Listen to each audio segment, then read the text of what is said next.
रे कौन कहलु से 10 दिन में 500 टका बाकी कर साइलानी और ने 500 टका अछि हौ दियो तमे ताକୁ गेଲ ଅବସର କରୁଛ ବୋଲି ତାର ଏମିତି ମୁହଁ ପଡୁଛି। ତମେ ଯଦି ତାକୁ ଦିଟା ବଜାନ୍ତ ସିଏ କେମିତି ଉଦ୍ଧ ଦଅନ୍ତା।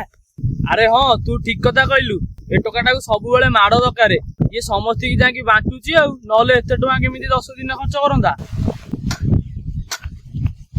एपटे से टोका जेती टेंशन दउची एपटे जनी पोटळ बिलर पोटळ ही फुल नाही एपटे 500 टका भी ताकू देथिले पाखरे पैसा नाही हेडो हाय सुनु कौन है भाई कहून।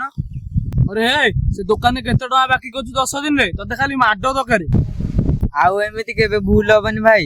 अरे ता दुकान में कुरकुरी फुरकुरी आड़ू साड़ू जिनस किछि खानु तो सब बेले भलो जिनस खाइबु खरारे बुली कोन हेलो कहलु जा घरे धोई जाई खाइबु घरे डाकु हौ भाई मु जाउची।